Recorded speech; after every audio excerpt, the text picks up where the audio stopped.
panelistas, panelistas y ponentes, tanto de nivel nacional y de nivel internacional. Vamos a empezar con dos temas y tres temas en realidad. Dentro del tercer tema van a ser casos clínicos. Vamos a tener la participación del doctor Pedro Soto, del doctor Luis Neira y en este caso del doctor Mariano Noel. Vamos a confirmar si los ponentes se encuentran ya en línea para poder empezar esta discusión, este tema muy importante acerca de complicaciones en cirugía de columna, que es lo que normalmente tememos como cirujanos y es nuestro talón de Aquiles para la mayoría de nosotros. El primer tema que se va a desarrollar es el desgarro de dura madre, fístula del líquido cefalorraquídeo, pseudomeningocele, prevención y manejo de estas complicaciones. Vamos a ver más o menos un lapso de unos 15 minutos, 15 a 20 minutos de exposición y unos 5 a 10 minutos de comentarios y preguntas con los panelistas. Seguidamente vamos a ver el tema 2, que son complicaciones de la cirugía de fusión instrumentada, tornillos mal colocados, pseudoartrosis, enfermedad del segmento adyacente, prevención y manejo. De la misma manera, sus comentarios y preguntas, unos 10 minutos. Y el tema 3, cifosis de radio corto, cérvico-torácico, posartrodesis. Bueno, cuando las papas queman, un tema interesante. Y unos casos clínicos comentados por el doctor Mariano Noel. Y al final, comentarios y preguntas para terminar esta sesión. Vamos a ver si se encuentran nuestros expositores, el doctor Pedro Soto, doctor Luis Neira, doctor Mariano Noel, se encontrarán en línea. Sí, aquí estoy, con mucho gusto. Doctor, buenas noches. ¿Cómo está, doctor? ¿Cómo están? Mucho gusto, doctor. Les pido disculpas que estoy acá en el medio del campo, así que he encontrado un lugar donde hay un internet más o menos decente, espero que pueda transmitir la idea. Claro que sí, doctor. Muy encantado de tenerlo acá en la SPECIBE, Sociedad Peruana de Cirugía de Columna, No, para que para mí un pueda honor. brindar su ponencia. Cuando guste, doctor. Buenas noches. ¿Quién empieza, por favor? Ya, en orden, doctor, tenemos primero la ponencia del doctor Pedro Soto. Correcto. Desgarro de dura madre, fístula de LCR, pseudomeningocele, prevención y manejo. Perfecto. Yo inicio entonces. Sí, Bueno, doctor. muy agradecido. Muy buenas noches. Un gran saludo y un gran abrazo a todos los miembros de la Asociación Peruana de Cirugía Vertebral, que agrupa tanto a traumatólogos como a neurocirujanos. A nombre mío, personal, y también a nombre de la Sociedad Peruana de Neurocirugía, que en el momento actual yo presido. Para invitarles también a nuestro próximo Congreso Peruano de Neurocirugía, que se desarrollará del 1 al 5 de noviembre en Lima, Perú, en el Hotel Hilton Garden de Chacarilla del Estanque, y siempre compartiendo la labor académica con todos ustedes. Para nosotros siempre será y es un gran honor y un placer el poder venir a mostrar un poco de nuestra experiencia quirúrgica. Voy a empezar compartiendo pantalla para nuestro primer tema. ¿Está viendo, por favor? ¿Sí? ¿Me tienen Sí, ya? doctor, sí se ve. Correcto. Muy bien. Esta es la segunda mesa redonda, ASPECIBE, Sociedad Peruana de Neurocirugía, y estamos tratando complicaciones en cirugía de columna lumbosacra. El tema que nos compete en este momento es el tema 1, donde vamos a abordar el desgarro de dura madre, fístula de líquido cefalorraquídeo y manejo.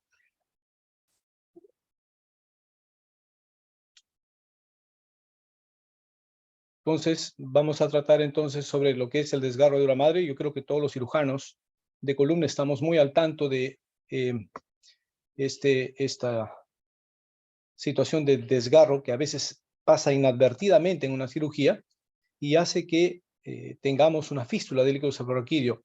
Siendo inadvertida, obviamente, uno se encuentra con que los vendajes con que se cubre la herida están llenos de líquido cefalorraquídeo. Si es que pasa desapercibido por algunos días o algunas semanas o meses, pudiéramos después tener un pseudomeningocele. Entonces se trata ahora de fundamentalmente prevenir esta patología. Cuando hablamos de cirugía de columna, básicamente, y hablamos de una falla de esta cirugía, definitivamente tenemos que ponernos a pensar que puede ser o por una incorrecta selección de pacientes, o incorrecto procedimiento quirúrgico, o una asociación de otras lesiones degenerativas que se imbrincan en ese paciente, o que tenemos fibrosis epidural, aracnoiditis, una recidiva herniaria y por último las complicaciones. Los tipos de complicaciones que se asocian al procedimiento per se, bien sea en las cirugías de columna, más o menos en la literatura se describe con una frecuencia de complicaciones de 2.9 a 10.8%. Y la consecuencia de estas complicaciones son básicamente el fracaso de la cirugía, llevando a secuelas motoras, sensitivas o una lesión vascular retroperitoneal. Complicaciones intraoperatorias que se describen en toda la literatura nuestra es el desgarro de la dura madre, que va de entre 1 al 3.1%, de estructuras peritoneales 0.5%, lesión de raíz raquídea 0.20%. Las posoperatorias están las infecciones, las fístulas del líquido cefalorraquídeo, pseudomielonmeningocele 0.3 a 5%, los hematomas epidurales, el síndrome de Jobbik, el síndrome de cola de caballo. Cuando enfocamos este primer tema sobre el desgarro de la dura madre, esto ocurre de una manera relativamente frecuente. Bien que hagamos una descompresiva con una laminectomía asociada, más una foramoinotomía para una estenosis, bien cuando abordamos la descompresiva para tratar de alinear la columna en los traumatismos vértebromedulares o en las microdisectomías de una hernia discal simple. Al advertirla, obviamente va a obligar a su reparación. Si uno, obviamente en el procedimiento, puede ver la salida del líquido cefalorraquídeo y o raíces nerviosas, obviamente lo primero que va a tener que hacer es reparar de primera intención ese desgarro que se presenta. El problema generalmente radica cuando esto pasa desapercibido, porque resulta siendo un problema de difícil reparación, puesto que esto lo va a descubrir el cirujano al día siguiente cuando va a hacer la remoción del curativo y encuentra líquido cefalorraquídeo que está saliendo por la herida. En la literatura se menciona que el riesgo de desgarro dural mayor en una reintervención es cerca del 8.1%. En el caso de las disectomías primarias para la valoración de las hernias discales simples es de 3.5 a 7.6%. En el caso de las estenosis vertebrales, este desgarro de dura madre puede pasar a ser del 8.5%. En las cirugías de revisión, es decir, en todas las cirugías en donde ya hay tejido cicatrizal, adherente, fibrótico, pasa a ser hasta del 15.9%. Obviamente, el mejor resultado para este desgarro de dura madre va a ser el reconocimiento precoz, temprano, y la reparación primaria de primera intención. Si no se reparase, entonces van a haber cefaleas debilitantes, la presencia a posteriori de un pseudomeningocele, aracnoiditis, lesión nerviosa, fístulas durales cutáneas y presencia de meningitis o abscesos epidurales. Entonces, noten cómo de una cosa puede pasarse a otra mucho más agresiva y de mucha mayor morbimortalidad para el paciente. En el caso de las fístulas del líquido cefalorraquídeo, ante la evidencia de un desgarro dural, la solución debe ser inmediata, en pleno acto operatorio. Debido a que la salida del líquido cefalorraquídeo retrasa la cicatrización de la herida operatoria y va a predisponer a infecciones que, como hemos mencionado, tiene graves consecuencias para el paciente. Hay medidas conservadoras que en algunos momentos, cuando es un desgarro muy pequeño, pueden ayudar, como es colocar en posición horizontal al paciente, realizar punciones lumbares evacuadoras o un drenaje lumbar. Sin embargo, si esto no es suficiente, esto tiene que ser resuelto a través de una nueva reintervención quirúrgica para localizar y reparar este daño del desgarro dural. Ante las fístulas de difícil resolución, inclusive se muestra en la literatura que se han utilizado derivaciones lumboperitoneal con éxito. El riesgo del tratamiento conservador es que puede haber una mejoría transitoria durante meses o años, pero Posteriormente se va a encontrar un pseudomeningocele.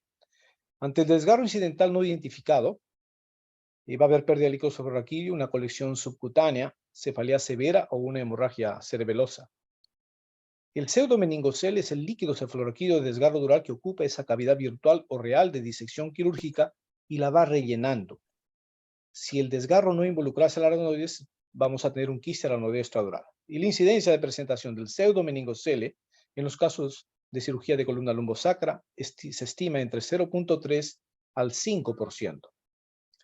El pseudomeningocele puede ser asintomático y el diagnóstico puede ser imagenológico cuando se va a realizar un control por otra causa en el paciente.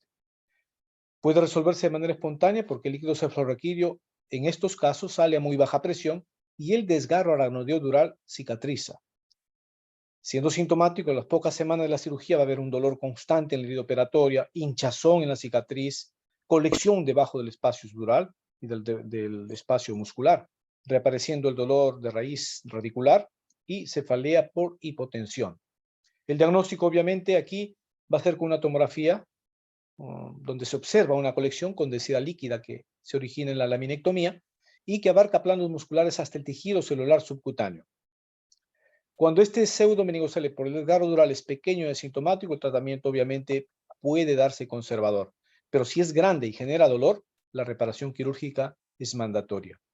Obviamente, en esta reparación se tiene que hacer liberación de raíces y reparación de desgarros. Entonces, entiéndase que desde un simple desgarro dural, grande o pequeño, en afrontar una cirugía tenemos que definitivamente ir y repararla de primera intención. ¿Cuál es la prevención entonces? Cuando hay un desgarro dural primario, el reparo con sutura directa y un pegante de fibrina o un injerto dural de músculo o de grasa es absolutamente indispensable. El cierre simple con sutura, injerto, suturado y sellado con adhesivos biológicos, eso es lo que se debe definitivamente realizar. Parte de la planeación de la prevención, obviamente, es planear bien la cirugía espinal, usar el microscopio quirúrgico.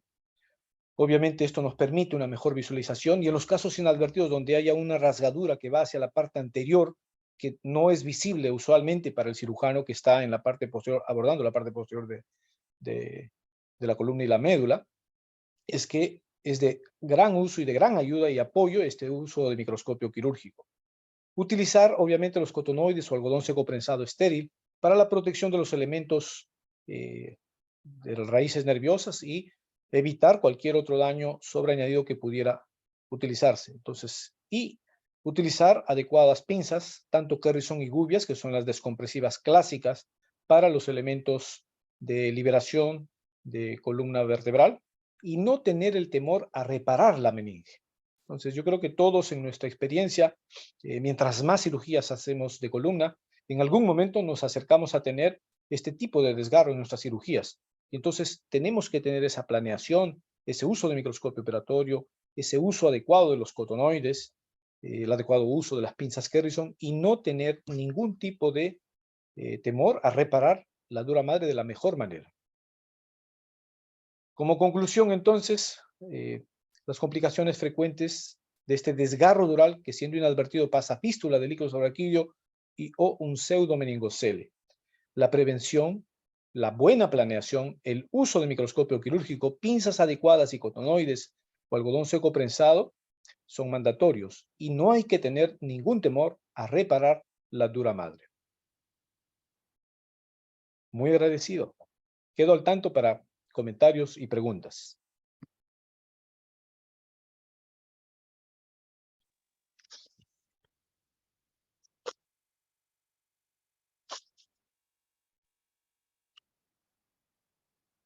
Excelente presentación, mi estimado doctor Pedro Soto, sobre el tema de pues, complicaciones dentro de la cirugía de columna espinal, fístula de líquido LCR y pseudomeningocele. Muy didáctica, muy comprensiva, todos los aspectos clínicos, el manejo de la fístula de líquido de LCR. Vamos a ver si nuestros panelistas, el doctor Juan Valdivia y el doctor Mariano Noel, tienen algún comentario, alguna pregunta respecto a la exposición del doctor Pedro Soto. Claro, claro, doctor Soto, muy bien hecho, muy buena charla. Le agradezco que me hayan invitado a compartir un poco de conocimiento. Pues los desgarros durales son la maldición del neurocirujano, ¿no? Es el regalo que sigue dando regalos y dolores de cabeza al cirujano tanto como al paciente. Yo creo que tiene usted toda la razón. La identificación pronta, directa del desgarro dural se debe dar en el momento operatorio y la reparación inmediatamente cuando se identifica, ¿no? En mi práctica yo trato de, si es un desgarro dural que es raro, muy raro, y la incidencia general de esto en operaciones lumbares son de 3.5 a 4% en la práctica. Yo creo que el uso usualmente de la sutura de 6-0 Gore-Tex, que es en donde la aguja es mucho menor diámetro que el diámetro de la sutura, de manera que a medida que uno hace la sutura en la dura, ya sea un running suture o interrumpida, no hay fuga de líquido por la punción de la dura con la aguja. Y eso le da mucha ventaja, ¿no? La sutura de Gore-Tex. Y usualmente hago aparte de la sutura, hago maniobra de Valsalva, le pido al anestesiólogo que haga maniobra de Valsalva por unos 30 segundos o 20 segundos a 45 milímetros de mercurio. Y eso me prueba de que no hay fuga después de la reparación, ¿no? Usualmente, en vez de usar autoinjerto de músculo, usar injerto adiposo y fibrin glue o, ¿cómo se dice? Ya sea tantas cosas en el mercado, fibrin glue, Duracell, T-Seal, que son muy buenas, ¿no? Yo creo que la T-Seal es la mejor en mi práctica porque no se expande cuando se hidrata mucho. Duracell, inicialmente hace 10 años, se tendía a expandir mucho cuando se hidrataba, inclusive causaba compresión. Pero yo lo uso en capas, ¿no? Si hago la sutura de Gore-Tex, luego uso tejido adiposo, luego una capa de TCL o Fibrin Glue, luego otra capa de tejido adiposo. A veces uso una capa de Duragen, que es un cartón de embarazo dural, y otra capa o sea, como en capas, ¿no? Sin comprometer la anatomía del diámetro central. Y otra vez Valsalva para comprobar de que no haya fuga. Y ese paciente usualmente lo dejo en posición supina por unos 3 días. Pero eso varía de cirujano a cirujano. Algunos cirujanos sí están muy a gusto con la reparación y es una cirugía mínimamente invasiva. Usualmente al paciente le digo que se ponga de pie el mismo día o al día siguiente, pero es una cirugía abierta con un espacio muerto muy grande, pues el paciente está en cama por unos 3 días. Felizmente el índice de triunfo en ese reparo pues es casi 100%. Pero no, muy buena presentación, doctor. Excelente, Muy doctor bueno. Livia, gracias por su opinión.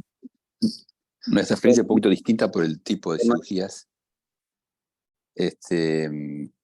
Así que no se dan tanto las lesiones con la misma frecuencia que puede estar el neurocirujano que permanentemente está trabajando con el contenido del canal. Pero cada tanto nos tocan y sí tenemos la misma posición que manifestaba el doctor del reparo en el momento, que habitualmente podemos resolver nosotros, pero a veces cuando las cosas se ponen más complejas, pedimos ayuda a quienes lo hacen más frecuentemente y mejor, que son los neurocirujanos. No creo que pueda aportar mucho técnicamente a ustedes en cuanto al manejo de la dura. Sí que quisiera hacer una pregunta, porque a veces nos toca situaciones de pacientes que operamos, que no advertimos de repente que hubo alguna lesión de la dura, y que la herida sin perder tiene un abultamiento que de repente lo punzamos, vemos que se trata de LSR, y ahí la conducta es un poquito más dudosa para nosotros, y ser agresivos de entrada y ir a repararla, o hacer algún tipo de, quiero pedir opinión justamente, ¿no? Hacer un tipo de vendaje compresivo y evacuaciones eventuales y tratar de ver si eso a veces puede resolverse sin una nueva intervención. Me gustaría que pudieran darme alguna opinión del respecto. Claro. Sí, Doc, cuando se trata de una desgarro dural inadvertido, que uno hace la instrumentación, hace la liberación que fue a realizar y de pronto encuentra una herida con el paño que aumentó de tamaño o que hay salida de líquido cefalorraquídeo, claramente es líquido cefalorraquídeo, entonces asumimos que se trata de un desgarro pequeño, porque obviamente no fue advertido por el cirujano. Si hubiera sido un desgarro mayor, obviamente lo puede ver directamente y lo puede resolver en el mismo momento intraoperatorio. Siendo así, se puede dar la chance del tratamiento conservador. Paciente en horizontal, se pueden hacer una evacuación lumbar o varias evacuaciones lumbares con punción lumbar, o se puede dejar un drenaje lumbar y mantener al paciente en reposo por un máximo de tiempo de 5 a 7 días. Si esto no se resuelve allí, definitivamente hay que hacer una reintervención, una búsqueda pormenorizada e ir con todas las armas necesarias para la reparación. Las armas necesarias obviamente es no solamente la sutura que vamos a utilizar, que idealmente es de 5 o 6 ceros, Prolene 5 o 6 ceros, también una sustancia como bioglú o un tisucol, que son los que gomas biológicas que se tienen que utilizar, y preparado también para añadidamente hacer un autoinjerto con grasa o con músculo. De esa manera se tiene el sellado total del desgarro que se pueda tener. Muy amable por su respuesta. Excelente, doctor.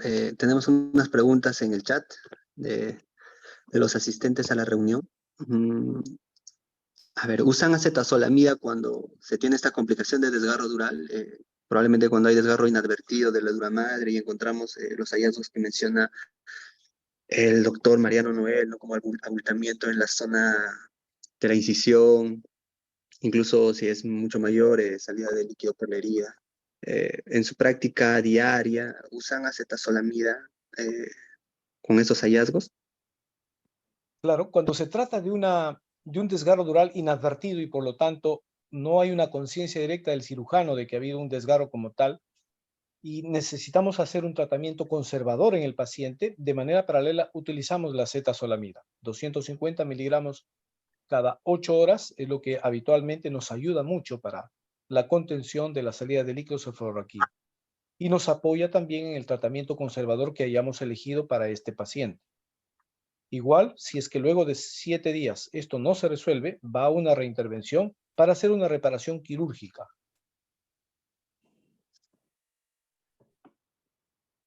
Perfecto, doctor. Excelente. Otra pregunta que menciona también los asistentes al chat es, dentro de una cirugía de columna, pues ciertamente es una complicación de todos los cirujanos de columna, y cuando se usa medicamentos como el Duracil dentro del mismo acto quirúrgico y no llega a funcionar para que solucione la fístula de líquido cefalorraquídeo, ¿les ha sucedido en la práctica quirúrgica? En el Es lo caso que... nuestro, nosotros siempre utilizamos la durabilidad. Nosotros, en el caso mío directamente, yo soy de un hospital de Ministerio de Salud, un hospital de salud pública. Obviamente no tenemos todas las armas necesarias, excepto la muy buena voluntad de cada paciente de poder adquirir la goma biológica. Así que nosotros utilizamos bastante el autoinjerto de grasa, el autoinjerto de músculo, dentro de lo que es la reparación primaria del desgarro dural. En los primeros años de nuestra práctica, casi los 15 primeros años de nuestra práctica, hemos utilizado fundamentalmente grasa del propio paciente y músculo como un autoinjerto en el cierre primario del desgarro dural. En los últimos años estamos agregando a esta grasa e injerto la goma biológica que es el bioglú, que en Perú obviamente ya lo conseguimos. Excelente, doctor. Doctor Neira, ¿algún comentario adicional, alguna pregunta? Hola, ¿cómo están? Buenas tardes. Buenas No, tardes. todo quedó claro. Bueno,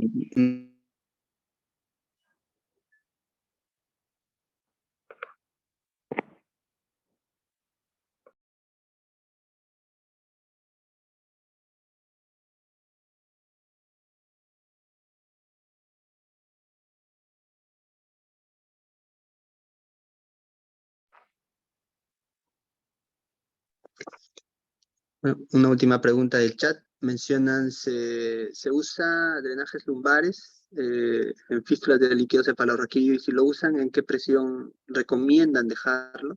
¿Negativas, medianamente negativas? ¿Y por cuánto tiempo? Bien, los drenajes lumbares son parte del tratamiento conservador que se elige obviamente para los desgarros inadvertidos y consecuentemente son de disminución en tamaño. Por eso es que fueron inadvertidos. Entonces se utiliza el drenaje lumbar y no se pone bajo ningún tipo de aspiración o presión positiva o negativa. Se deja simplemente en una bolsa colectora para que de manera espontánea fluya.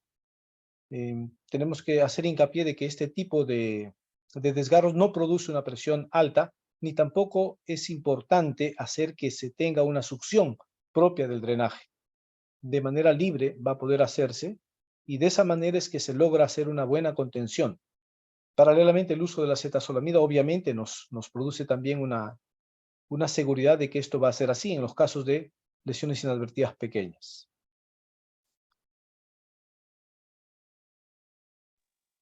Excelente, doctor Pedro Soto, excelente. Bueno, ¿alguna otra pregunta, interrogante de nuestros panelistas? Si no, para pasar al segundo tema.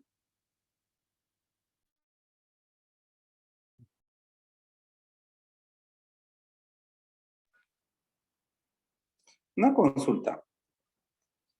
¿Qué han visto tener mayor eficiencia? ¿La reparación de la dura con puntos o colocando los parches o los geles que comentan de dura? ¿Qué es lo que en su experiencia han visto tener mayor eficiencia? La mayor, en nuestra experiencia, nosotros tenemos mucho más confianza en la sutura primaria del desgarro, más un autoinjerto de músculo o de grasa propia del paciente. Eso es lo que mejor nos ha venido a reparar. Incluso en los últimos años, en este último año, para ser preciso, luego de casi 23 años de trabajar en columna vertebral, nosotros hacemos la sutura de un desgarro y colocamos al paciente al primer día a caminar. No por triunfalismo, sino por la perfección que nos permite la microscopía hacer el cierre dural y el tipo de prolene que utilizamos, que es de 5 o 6 ceros. Más el autoinjerto nos da bastante seguridad en que esto se ha manejado de la mejor manera y no hacemos como antes, hace unos 4 o 5 años atrás, hacíamos que el paciente no se pare, no se coloque de pie, sino hasta el tercer, cuarto día. Perfecto. El doctor Juan Valdivia está pidiendo hacer un comentario. Sí, yo creo que es difícil comparar cuál avenida es mejor, si la sutura directa o los fibrin glue o los geles de sellamiento, porque, bueno, como dice el doctor Soto, pues el reparo directo bajo microscopía yo creo que es el gold standard y es la mejor solución para un desgarro dural cuando el desgarro dural es accesible a través del abordaje quirúrgico. El abordaje quirúrgico mínimamente invasivo en un desgarro dural lateral, por ejemplo, o un desgarro dural ventral, es muy difícil o imposible, inclusive bajo microscopio. Y solo en esos casos es cuando usamos solamente autoinjerto adiposo o fibrin glue o lo que sea, ¿no? Lo que esté en el mercado. Pero cuando el paciente tiene un desgarro dural y es visible, directo, accesible por ya sea mínimamente invasivo o abierto, yo preferiría que el gold standard sería reparo directo. Y no habría ningún reemplazo para eso. Poner fibrin glue a un defecto de continuidad en la dura no puede ser reemplazado no puede reemplazar un reparo directo. Bien, de acuerdo, de acuerdo. De acuerdo. ¿Alguna otra pregunta, interrogante sobre el tema?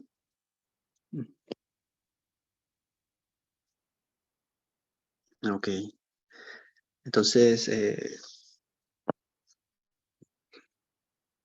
procedemos a presentar el segundo tema de esta sesión, El tema es complicaciones de la cirugía de fusión instrumentada, tornillos mal colocados, pseudoartrosis, enfermedad de nivel adyacente. Damos la bienvenida al doctor Roberto Neira para que presente su exposición. Hola, ¿cómo están? Quería agradecerles por la invitación a este certamen. Bueno, estoy contento de participar con ustedes y disculpen por el retraso. Bueno, el tema a exponer hoy día es mal posicionamiento del tornillo pedicular, pseudoartrosis y síndrome de cemento adyacente. Los objetivos son los que están plasmados. En cuanto al mal posicionamiento de los tornillos pediculares, como sabemos, con el advenimiento ya de la cirugía de artrodesis de columna y la nueva era de la colocación de tornillos pediculares, nos ayudó bastante para solucionar diversos tipos de patologías en columna. ¿Puede pasar el siguiente slide? Ok. Entre ellos patologías traumáticas, degenerativas, tumorales, pero también con ello las posibles complicaciones del uso de estos sistemas de tornillos, como lesiones medulares, lesiones de raíces nerviosas, lesiones viscerales y o vasculares. Entre las complicaciones que podemos tener con estos tornillos, encabeza el mal posicionamiento, ¿ok? O el posicionamiento o el posicionamiento incorrecto. Las tasas de variación de posicionamiento son muy amplias, según la literatura. A nivel cervical nos reportan tasas de complicaciones de un 5.3 hasta un 19.5%. A nivel de columna toracolumbar, en patologías no de deformidades, entre 1.2 y hasta un 65%. Esto tiene que ver mucho con la experiencia del cirujano, con los reportes, en qué países se hicieron los estudios, ¿no? Y con una tasa de revisión de hasta un 0.5% por la totalidad de tornillos pediculares colocados. En cuanto a la cirugía de deformidades, se habla de una tasa de un 5 a 15% de mal posicionamiento de tornillos pediculares con una técnica de mano libre. Y 1 de cada 300 pacientes en cirugía de deformidades van a ser sometidos a una revisión de tornillos. Siguiente diapositiva. El slide es un estudio comparativo de encuestas de cirujanos de columna, donde se trata de valorar en qué momento se debe recolocar el tornillo. ¿Okay? En los siguientes cuadros podemos ver en un primer momento, que es antes de colocar la barra definitiva, durante la colocación o posterior al informe clínico del paciente. Entonces, los cirujanos tratan de valorar cuál es la posición del tornillo con respecto al pedículo. Si está direccionado hacia el lateral del pedículo, hacia medial del pedículo, o sea, anterior del cuerpo vertebral, según referencias en mediciones. Lo podemos medir como una invasión leve, menos de 2 milímetros, moderada de 2 a 4 milímetros y severa, mayores a 4 milímetros. ¿Ok? Entonces, el siguiente estudio concluye que todos los cirujanos en pacientes con invasión o mal posicionamiento de tornillos asintomáticos prefieren reposicionar estos tornillos cuando hay una invasión severa, o sea, mayor a 4 milímetros, y principalmente antes de colocar las barras definitivas. Ahí lo grabó. Ese día lo ha grabado, porque ahí me lo envió. ¿Sí me escuchan? ¿Hola? Sí, Cierto, sí lo escuchamos. sí, Siguiente diapositiva. En la siguiente diapositiva es un estudio tomográfico que nos ayuda a comparar o a medir cuál ha sido la precisión de una instrumentación tomográfica versus una instrumentación guiada radiográficamente. ¿Ok? Este estudio mide 2 parámetros. El porcentaje de invasión del tornillo. Si es menos de la mitad del tornillo, sería un posicionamiento opcional, y si es mayor al 50% de invasión, tanto a medial o lateral del tornillo, es un posicionamiento inadecuado. Ok, con este estudio nos manifiesta que utilizar un sistema computarizado tiene mejor predisposición a un buen colocamiento de tornillos en las diferentes series que compara, ¿ok? Pero también nos ayuda a evaluar cuál sería el porcentaje a considerar como no aceptable. Medidas mayores al 100% del tornillo que invadan el canal medular serían un posicionamiento inadecuado de tornillo y son los que se recomiendan remover o recolocar. Okay. Siguiente slide, por favor. Este estudio es un estudio donde que evalúan cirujanos mediante una encuesta, evalúan 35 cirujanos, el posicionamiento errado de los tornillos. Se evalúan con estudios radiográficos y tomográficos en una serie de casos. ¿Okay? Y nos tratan de dar una puntuación de cuáles serían las puntuaciones aceptables para permitir que el tornillo esté en una posición errada y cuáles serían las puntuaciones para retirar o recolocar el tornillo. En la encuesta nos manifiesta que las posiciones, según la localización anatómica del tornillo, en las imágenes, que sobrepasan los 6 milímetros, serían las más riesgosas en tener complicaciones neurológicas o neurovasculares. Y principalmente también nos comparan y nos dan una puntuación si esta mala colocación o mal posicionamiento está dando algunos síntomas como síntomas radiculares, sensitivos o esta sintomatología está ausente. Por ejemplo, si la invasión es medial, le da mayor a 6 milímetros, le da una puntuación de 4 puntos. Si la invasión medial es de 4 a 6 milímetros, le da una puntuación de 3 puntos. Y si la sintomatología que está dando esta invasión es radicular, le da 4 puntos. Si es sensitiva, igual 4 puntos. Si hay un déficit sensorial, 1 punto. Entonces, pasamos a la siguiente diapositiva. La siguiente diapositiva. Acá les pongo un ejemplo. Esta es una instrumentación de una cirugía de escoliosis, donde que hay una invasión de más de 6 milímetros del canal medular, le estaríamos puntuando como 4 puntos, y se reportó un déficit sensorial, que le estaríamos dando 4 puntos, nos daría 8 puntos. Entonces, según este protocolo, ese tornillo debe ser recolocado, reposicionado y recolocado.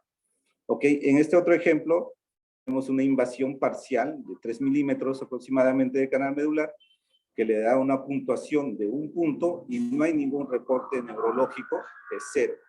Nos daría una puntuación final de 1 punto. Ese tornillo no debe ser reposicionado, podría quedarse en esa posición. Es la siguiente slide. Siguiente slide, por favor.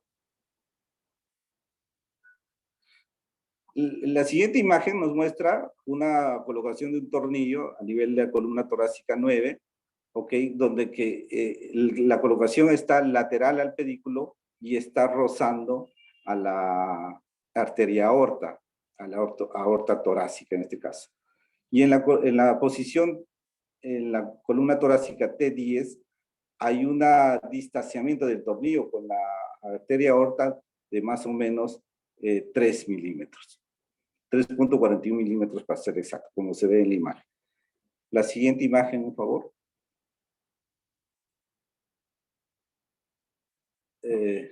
No.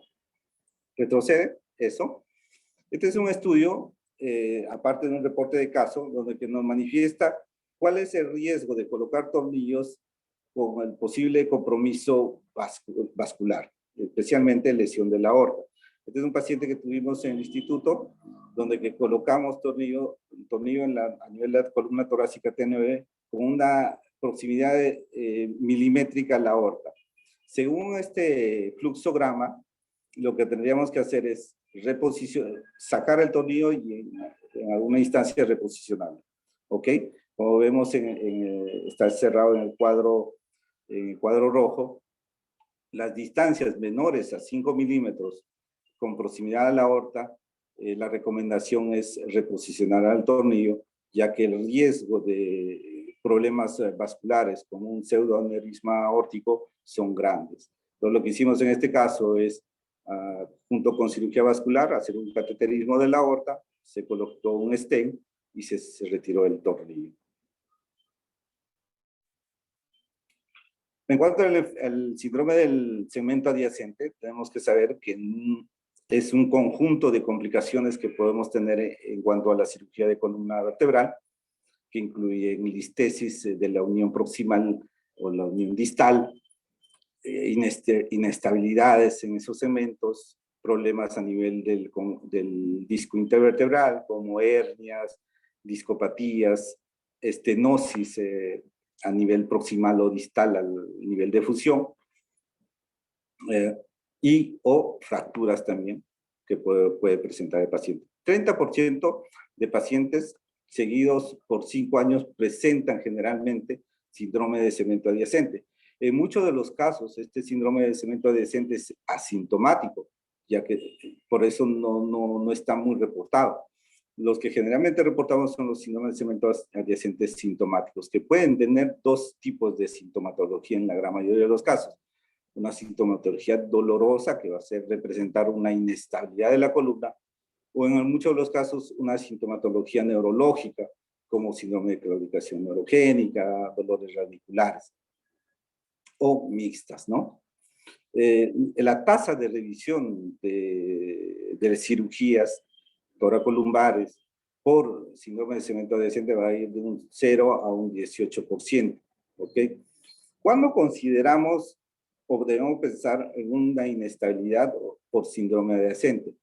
Cuando hay un deslizamiento mayor a 4 milímetros o una angulación en los end plates proximal o distal a nuestra fusión de más de 10 grados o clínica neurológica, como comentamos. El siguiente slide. La presentación por favor, el siguiente. Este es un estudio durante un periodo de 8 años, donde realizaron fusión lumbar posterior a 81 pacientes con un seguimiento de 2 años, para ver cuáles son los factores de riesgos asociados con la aparición del síndrome de segmento adyacente. El estudio nos reporta algo interesante, que la edad mayor a 50 años es un factor estadísticamente significativo para la aparición de un síndrome de segmento adyacente. En cuanto a los niveles de fusión, que muchos pensamos, y hay muchos reportes también, que los niveles de fusión mayores a 3 niveles tienen mayor riesgo a ser síndrome de segmento adyacente. En este estudio nos reportan que no ha habido una estadística significativa que se debe tener en cuenta, pero no tiene una estadística significativamente relevante. Y vemos que la satisfacción de los pacientes con síndrome de segmento adyacente operados es mayor a de los pacientes no operados. El siguiente slide.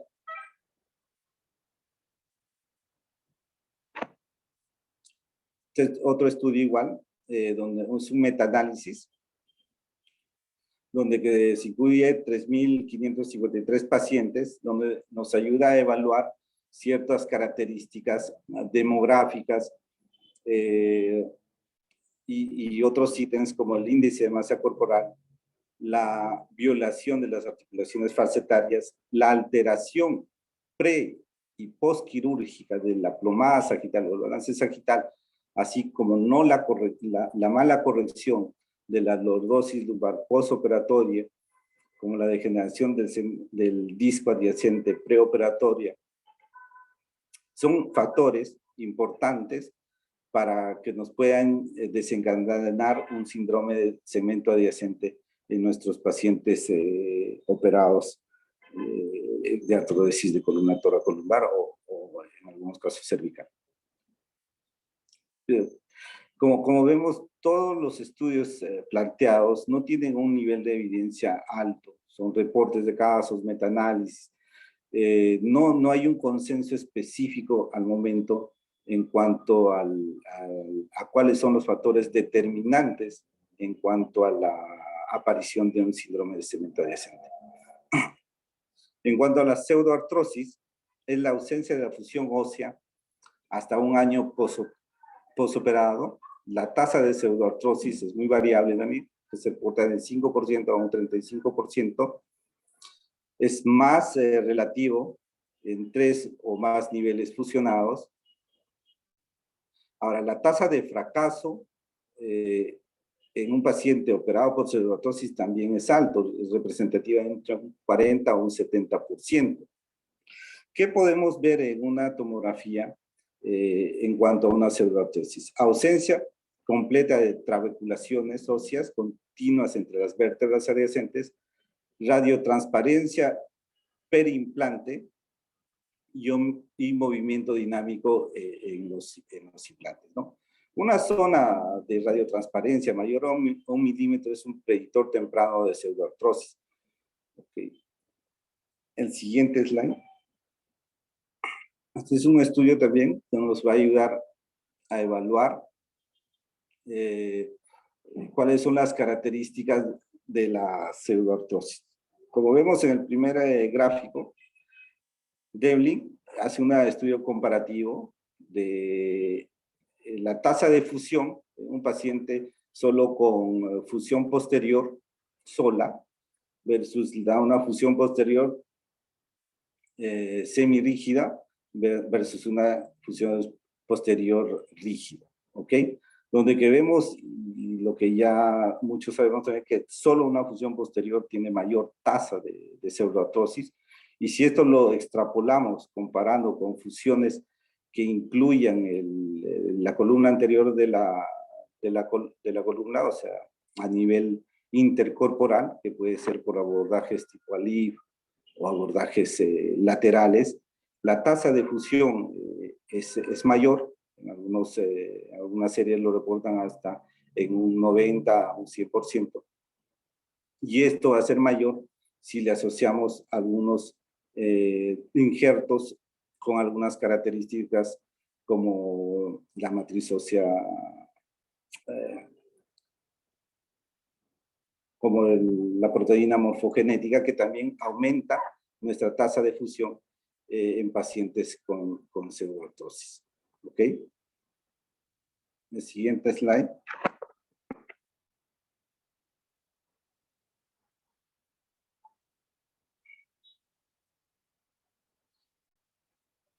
Un estudio que nos ayuda a comparar cuál es la satisfacción de los pacientes que han sido sometidos a una cirugía de revisión utilizando el abordaje anterior. ¿Ok? Nos ayuda a evaluar la tasa de satisfacción en cuanto a la escala BAS, la escala ODI, el índice de Wall Street, y la escala analítica PS26. Entonces, según los reportes, el abordaje anterior va a tener beneficios significativos en la tasa de fusión, en los beneficios en cuanto al manejo del dolor y en cuanto a la mejora de la lordosis lumbar, según las representaciones que podemos ver. Entonces, ¿qué es lo importante que debemos saber en cuanto al manejo o a la prevención de la pseudoartrosis y el síndrome de cemento adyacente? El cono de Dussier, el cono de economía, nos ayuda a evaluar el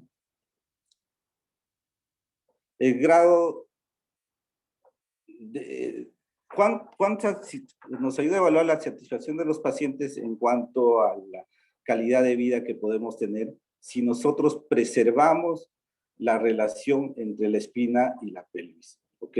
Tenemos que tener una relación compleja entre las curvas fisiológicas de la columna, la morfología de la pelvis, la musculatura del esqueleto axial, porque un desequilibrio de esto va a representar en una alteración de la economía. Esto se va a asociar con dolor y alteración de los índices de calidad de vida relacionados a la salud. Entonces, ¿qué podemos ver? En cuanto a la lordosis lumbar, como sabemos, la lordosis lumbar va a estar representada en dos segmentos importantes. la lordosis lumbar baja, que generalmente representa el 70% de esta, ¿ok? Que es representada en la gran mayoría de los casos de L4 o S1, y la lordosis lumbar alta, que representa 1/3 de la lordosis global. Una alteración o una pérdida significativa de la lordosis lumbar baja nos va a traer como consecuencias problemas con lumbalgia crónica, desbalance sagital y riesgo de degeneración del nivel adyacente. En cuanto a los tipos de columna, tenemos que tener en cuenta que existen ahorita reportes de 5 tipos de columna, según Rusolí. Cada tipo de columna tiene un punto de inflexión diferente, y eso es lo que tenemos que tener en cuenta en cuanto a nuestra planificación quirúrgica. Siempre conservar la relación de la lordosis lumbar baja asociada al slot sacral. Y siempre tenemos que tener una relación que la lordosis lumbar baja principalmente la vamos a encontrar a nivel de L4 a S1. En cuanto a los parámetros espinopélvicos planteados por Schwarb, en la siguiente exposición, en la siguiente slide, por favor, siguiente slide, nuestros objetivos que tenemos que tener son mantener un balance sagital adecuado de menos de 5 centímetros o 50 milímetros, mantener un tile pélvico menos de 20 grados y siempre tener un mismatch adecuado, ¿ok? Respetar estos parámetros pueden considerarse como un éxito en nuestra cirugía. Siguiente slide. Hace poco salió un score gap, que es un score analítico, donde podemos mostrar algunas relaciones. ¿Qué nos dice? Que si nosotros solo tomamos en cuenta algunos parámetros espinopélvicos como la incidencia pélvica, el slot sacral, el tile pélvico, podemos tener un riesgo de hasta un 31% de fracaso en nuestra planificación quirúrgica. Entonces, tenemos que tener también en cuenta otras características, como la que estamos hablando, la relación de la lordosis lumbar, principalmente recuperar la lordosis lumbar baja, ya que la lordosis lumbar alta es complementaria. Siempre respetar el tile pélvico, la relación espinopélvica tiene que estar respetada también, y manejar una lordosis lumbar global adecuada. El siguiente slide.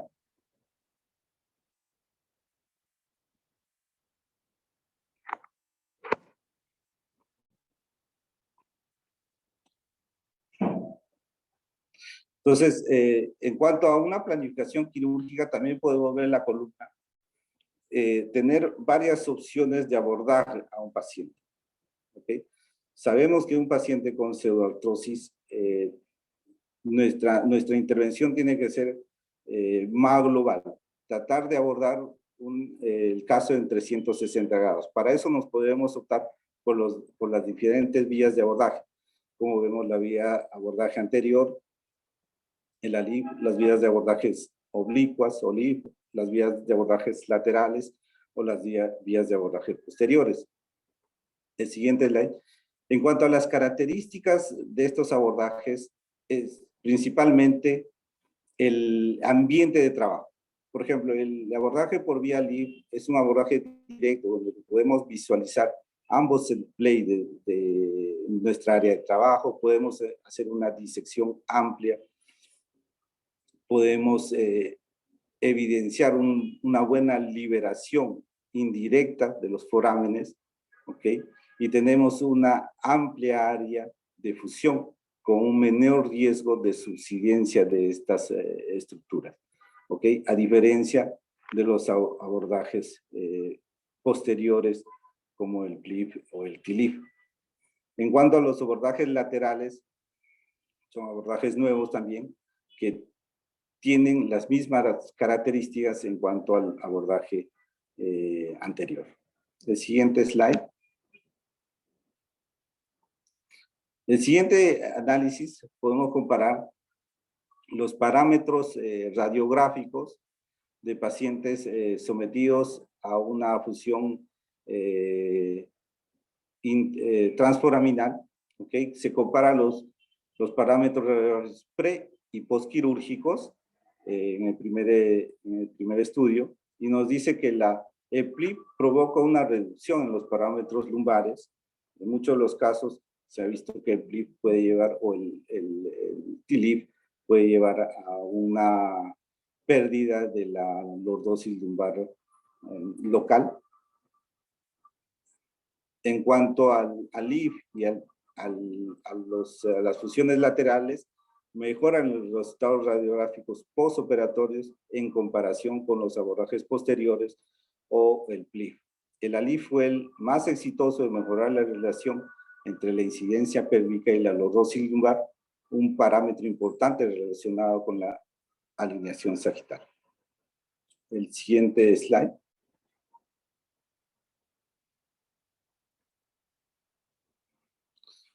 Okay. Ahora, tenemos que tener en cuenta también la calidad ósea de nuestros pacientes. Como vemos en la diapositiva, los pacientes con osteoporosis, ¿okay?, tienen alto riesgo de hacer complicaciones como pseudoartrosis, síndrome de cemento adyacente, cifosis del óvulo proximal. Entonces, estos pacientes deben ser tratados adecuadamente.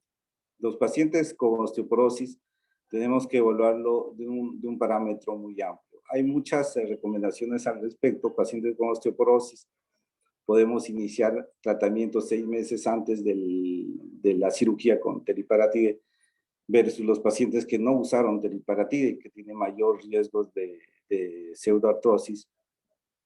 En cuanto a la utilización de la densitometría ósea, no es un parámetro predictivo para pronosticar pseudoartrosis en los pacientes, ¿ok? El parámetro predictivo para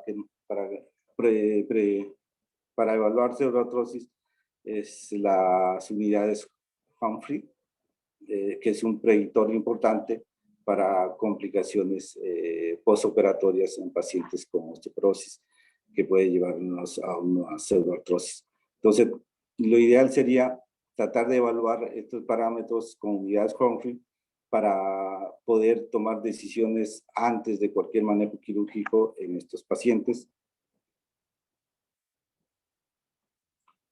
Entonces, en cuanto a la planificación de nuestros pacientes quirúrgicos, primero tenemos que establecer el diagnóstico. ¿Qué queremos mejorar? ¿Okay? En el paciente, si queremos mejorar el dolor, tienen problemas neurológicos, tenemos que evaluar los antecedentes, como hemos visto, si es un paciente con osteoporosis, un paciente obeso, pacientes ancianos, y de ahí llevarlo a la planificación que queremos hacer. ¿Qué técnica quirúrgica vamos a utilizar? Si es necesario en una pseudoartrosis abordar en forma de 360 grados en los pacientes, porque tiene mayor éxito en cuanto a la fusión, y qué tipo de implantes vamos a utilizar. ¿Okay? Eso es todo.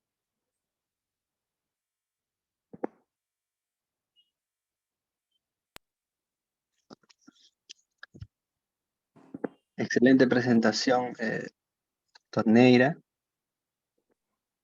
Muy buen tema acerca de tornillos mal colocados, pseudoartrosis. Habrán algunos comentarios, preguntas del doctor Mariano Noel, del doctor Juan Valdivia, que puedan hacerle acerca de la exposición.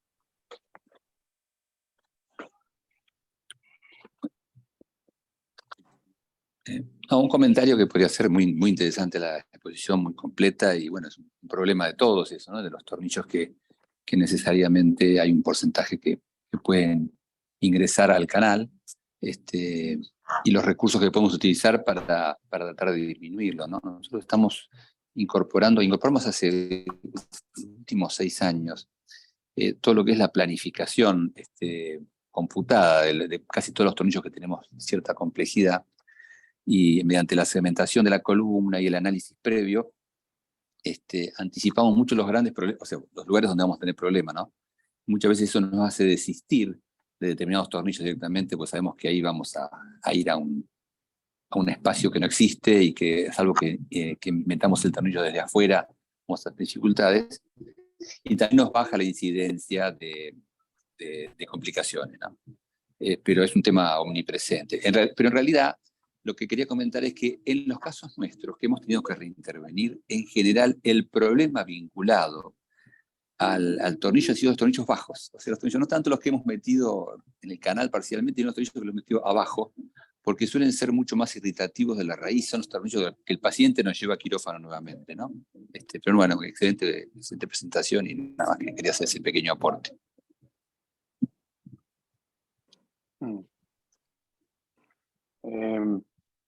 Muy buena, muy completa presentación, doctor. Yo creo que con respecto a la malposición de tornillos periculares, pues en la literatura de columna usualmente eso se refiere como breach, que sea un breach lateral y un breach medial. Yo creo que es muy importante para los médicos que están en entrenamiento de columna.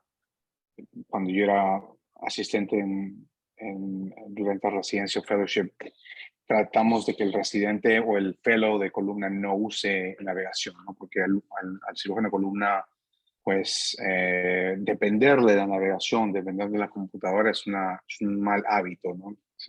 El cirujano de columna tiene que aprender siempre con freehand technique y luego x-ray y al final navegación, ¿no? Yo creo que las causas más importantes de tener breach o tornillos mal posicionados, una es desorientación en la visualización macroscópica de la anatomía, ¿no? Cuando uno piensa que el paciente está bien posicionado, pero el paciente quizás está rotado 5 grados o hay una rotación que el cirujano no la ha previsto en las placas preoperatorias. Cuando uno confía en la navegación, ese es un error muy importante, sobre todo en mi práctica en Estados Unidos, cuando uno confía que el neuronavegador está adecuado, está correcto, pero tiene a veces un margen de error de 3 milímetros, que es suficiente para colocar un tornillo en el lugar inadecuado, ¿no? Y uno pensaría que placas de radiofluoroscopía es lo mejor, ¿no? Pero uno tiene que tener la vista adecuada para la fluoroscopía. Por ejemplo, si uno tiene una vista no exacta de anteroposterior o lateral, cuando hay rotación o los pedículos no están perfectamente alineados, pues uno va a pensar que está poniendo el tornillo en el lugar adecuado cuando no es así, ¿no? Con respecto a pseudoartrosis, yo pienso que todo depende, mucho depende, no todo, pero mucho depende de la selección. Y como usted mencionó, el índice de masa corporal, osteoporosis, uso de esteroides y pacientes que fuman es muy típico hasta durante mi entrenamiento, que pacientes que fuman muy alto riesgo de pseudoartrosis, ¿no? Ahora, el uso de materiales biológicos es importante, pero no lo es todo, ¿no? Yo he visto pacientes que al tener que abortar una cirugía por alguna otra razón y no colocando material biológico, han funcionado también, sin material biológico y con material biológico. Entonces, eso le dice al cirujano que hay tantas opciones de materiales biológicos en el mercado para columna de que no hay un gold standard para eso, ¿no? Simplemente depende todo de la selección del paciente y el trabajo del cirujano de hacer la decorticación. Y la enfermedad de segmento adyacente, pues es un tema gigante, un tema en el que la selección del paciente es casi todo. Y depende mucho de la edad del paciente, como usted dijo, mayor de 50 años. Y yo creo que un factor que poco se ha discutido en general en la literatura es la ocupación del paciente. El paciente es un paciente sedentario que no hace ningún deporte o algo extremo, pues el índice creo que es bajo riesgo. Un paciente activo, joven, con hobbies que tienen más factores de riesgo como golf, por ejemplo, o deportes de contacto, pues sí, más riesgo. Y los parámetros que yo uso para tratar de prevenir el síndrome de segmento adyacente es el mismatch entre lordosis lumbar y índice pélvico, que si es menor de 10 grados, pues muy bien, ¿no? Y también el gap score. Usualmente si uno terminar el constructo superior o inferior, ¿no? En el apex de una curva es alto riesgo para segmento adyacente, ¿no? Ya sea la curva torácica o lumbar. o en un segmento muy inclinado, ¿no? Como un ángulo grande, dependiendo de la columna del paciente, ¿no? Pero nada, todo depende de la selección. Yo creo que la charla muy, muy buena, doctor. Muy completa. Excelente, doctor Valdivia. Tenemos unas preguntas en el chat. Mencionan si existe diferencia significativa entre la técnica de manos libres, el freehand, y el empleo del sistema de navegación en mínimamente invasiva, si es que disminuye el tiempo operatorio aparte del mal posicionamiento de tornillos.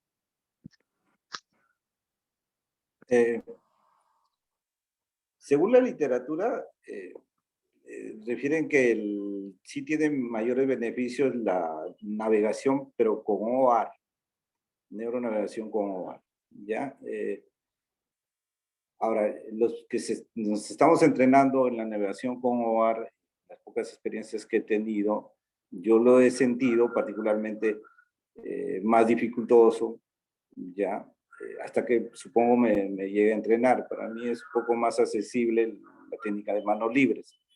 Es dependiente de lo que te vas entrenando, ¿no? Pero según la literatura va apuntando que las técnicas asistidas por neuronavegación tomográfica van a tener mejor. Y con memorias. La técnica puede ser a la semana también puede en población a tener colocación.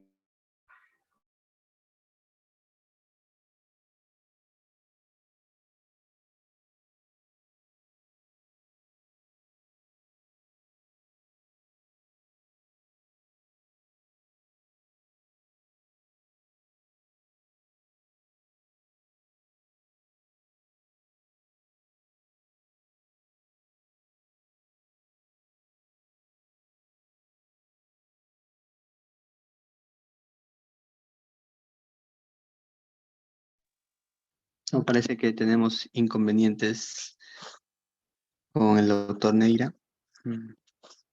Si habrá alguna pregunta adicional mientras tanto, o comentario sobre el tema en exposición.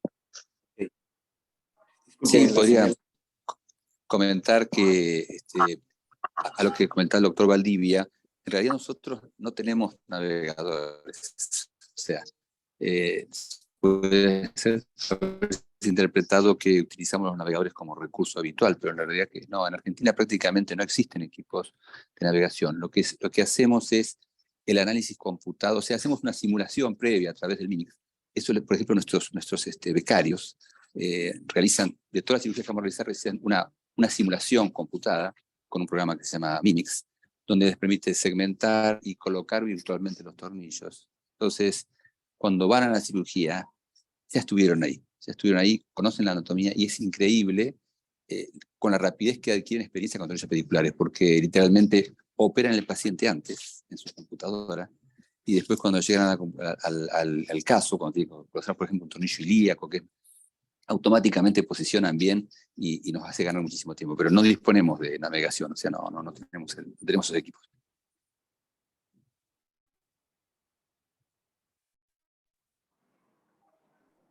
Sí, disculpen, en Perú tampoco tenemos la disponibilidad de neuronavegación. Los sistemas que he visto son sistemas computarizados que se cargan un día antes al navegador. Pero yo lo que he visto es que tenemos mucha variación con el posicionamiento intraoperatorio versus el calibraje del navegador con los estudios tomográficos previamente hechos. Particularmente no los utilizo acá en Perú.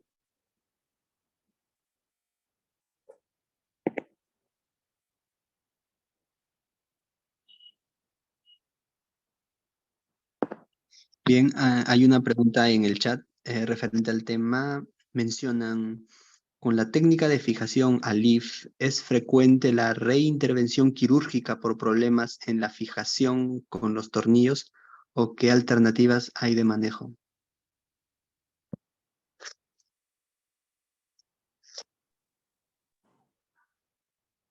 No entendí muy bien la pregunta. ¿Se refiere a colocar solo el ALIF, solo, sin tornillos? O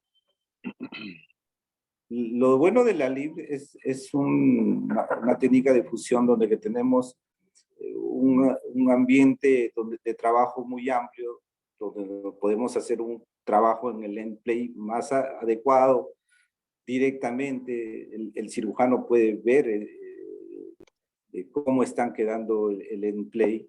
La disección también es más adecuada. Y ponemos un espaciador amplio con menos riesgo de subsidencia de las plataformas, una área de mayor posibilidad de injerto o de fusión entre cuerpos vertebrales, ¿okay? Pero siempre a eso le debemos dar una estabilización adicional, que pueden ser por tornillos posteriores o los ALIF autobloqueados. El implante por sí solo no va a garantizar la fusión. La fusión también va a estar garantizada por el grado de inmovilización que podemos dar a la columna. La pseudoartrosis siempre va a estar presente por amplios rangos de movimiento. ¿Ok? Entonces, lo que nosotros tenemos que dar es una protección a nuestro ambiente que estamos preparando para que se dé una fusión adecuada.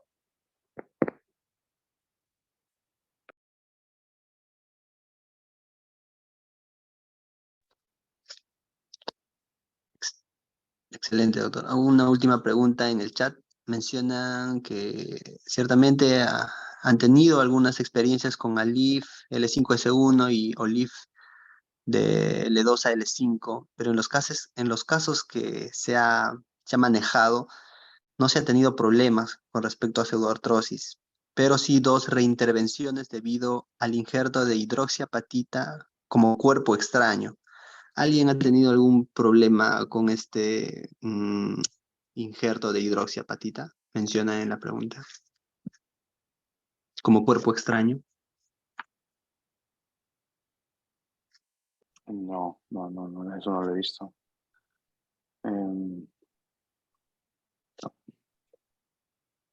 Muy rara complicación.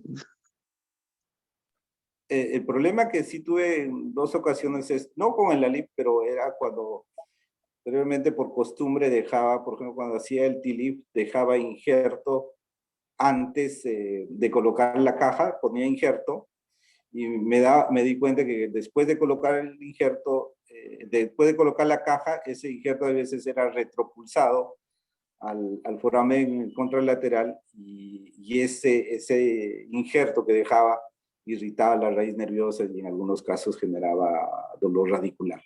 ¿Ok? Pero con el ALIF nunca he visto ese tipo de complicaciones.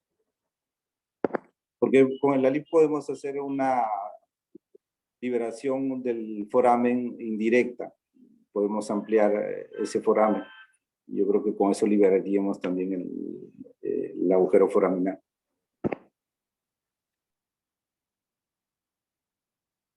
Excelente, doctor Neira. Bueno, no hay más preguntas en el chat. Daríamos paso al siguiente tema, a cargo del doctor Mariano Noel, acerca de cifosis de radio corto cervicotorácico posartrodesis. ¿Cuándo las papas queman? Relato de 3 casos clínicos que menciona el doctor Mariano Noel. Le doy pase al doctor Mariano Noel.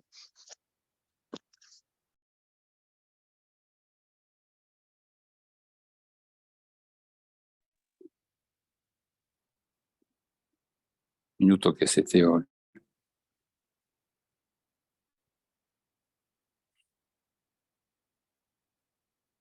haciendo acá.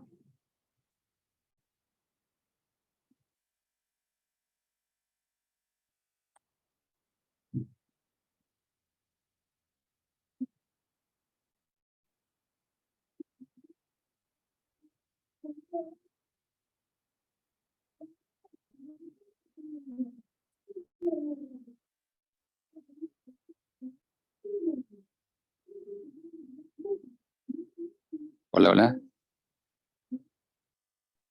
Sí le escuchamos, doctor. A ver, esperen que hago un tema técnico. Me pido un minutito, perdone. Pido disculpas.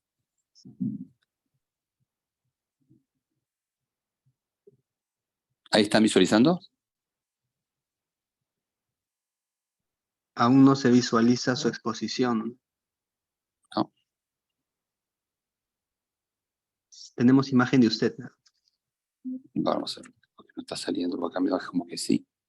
Estoy desde el celular porque como les conté, estoy en un lugar medio aislado. Vamos a volver a cambiarlo.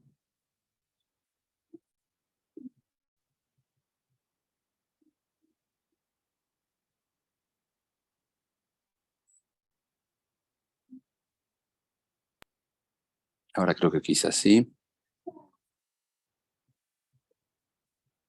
¿Están viendo mi pantalla ya? Sí, ahora sí. Está compartiendo su pantalla. Ahí está. Ahí está, doctor. Sí. ¿Ahí ven? Sí. Ok. Bueno, acá digamos, vamos a hablar brevemente primero de un poco las complicaciones frecuentes que se dan en los pacientes del tipo que operamos nosotros, fundamentalmente los pacientes neurológicos y sindrómicos, ¿no? Que normalmente están plenos de comorbilidades, ¿no? Los enormes problemas que tenemos ahí en cadera por su rigidez o su luxación, las flexiones en contracturas de rodilla, el uso de antiepilépticos, el peso bajísimo que suelen tener, las albúminas bajas, recuentos de linfocitos bajos, baja densidad de hueso, bajas condiciones respiratorias, tendencia a la hemorragia como en los Duchenne, diatesis, digamos, o tendencia a muchas veces la hipertermia maligna, dificultades para el seguimiento neurofisiológico, y hay una larguísima, digamos, serie de etcétera que tienen estos pacientes, que hace que es muy importante el tema de la complicación, de prevención de complicaciones, ¿no? Y ahí intervienen mucho los equipos multidisciplinarios, donde hay que tener en cuenta justamente esos factores nutricionales que son importantes sostener, el manejo respiratorio, muchas veces en el training de métodos no invasivos, por ejemplo, los pacientes que tienen atrofia espinal, y eso es fundamental que ya entren a cirugía con entrenamiento en un BiPAP o en algún tipo de respiración no invasiva para que no sea una cosa que se instale después de la operación, ¿no? Resolver los problemas de cadera y considerar profilaxis de antibióticos diferenciales en estos pacientes que tienen mal manejo de esfínteres y que implica muchas veces el uso también de aminoglucósidos, suplir glucosa en el prequirúrgico y considerar condiciones individuales de cada paciente. Y complicaciones comunes que tenemos, una de las más frecuentes es la infección del sitio de la herida. Dificultad en el sanado, los problemas respiratorios, la necesidad de, digamos, la adición de niveles, las isquiadas isquiáticas, la pseudoartrosis, las infecciones urinarias, pancreatitis, y todo aquelarre de complicaciones que se puedan imaginar y que existen. Un aspecto que quería remarcar es que el tema infeccioso es muy importante en este tipo de pacientes y parece que el agregar vancomicina al hueso es un elemento que tiende a mejorar las condiciones de menos infección, ¿no? Así que nosotros es una técnica que seguimos. Y una cosa que encontramos también en este tipo de pacientes neurológicos es que cuando se infectan, en general, en el caso nuestro, de nuestro hospital, es que frecuentemente son gram negativos. Entonces, la antibioticoterapia habitual que se da preventivamente parece no adecuada y le agregamos por eso el uso de gentamicina. Bueno, en este brevísimo introducción vamos a ayudar a pacientes, aunque dice ahí que la complicación va a ser cifosis, vamos a empezar con una complicación que no es exactamente una cifosis la primera. Es un paciente con una miopatía moderada importante, ya casi adolescente, que lo ven con esta deformidad que ustedes ven ahí, una deformidad escoliótica lanzada hacia adelante, y que por la magnitud que pueden ver, digamos, requería una cirugía. Y se hizo una cirugía convencional.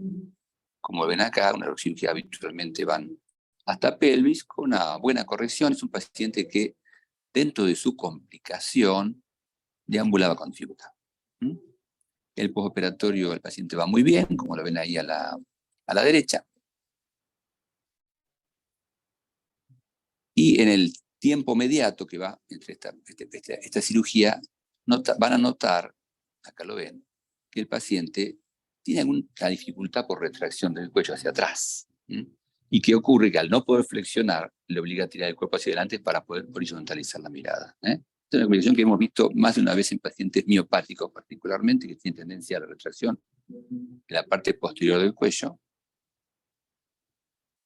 Y vemos el tiempo de lo que está haciendo. Ese paciente que no puede flexionar hacia adelante termina prácticamente poniéndose casi en posición de ángulo recto para poder ver horizontalmente, lo que es enormemente invalidante y que obliga a tomar medidas terapéuticas. Esta es la situación radiológica del paciente previo a tomar una determinación quirúrgica y obliga, en este caso, esta complicación, a resolverla avanzando sobre el cuello.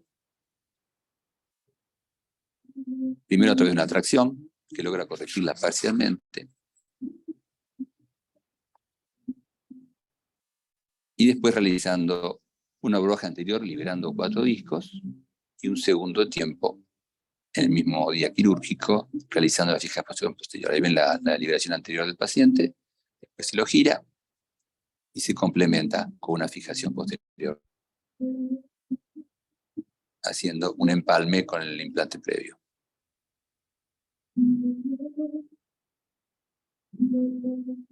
La situación del paciente ampliamente mejorada, y en este caso felizmente se pudo preservar la occipito cervical, todo lo que es, digamos, supraaxial se mantuvo, y el paciente mantiene una mediana y razonable movilidad, además de recuperar la visión horizontal. Les pido un enorme perdón por la situación musical que tenemos de fondo, pero estoy en un complejo turístico que es puro ruido y este es el lugar más silencioso que puedo encontrar. Bueno, acá tienen la situación de este paciente en el previo a la complicación y la resolución posterior, que se mantuvo bien después en el tiempo. Este paciente que viene ahora es un paciente que me derivó en su momento el doctor Morales de Perú. Es un síndrome de Noonan, con cardiopatía operada, con una severísima cifosis.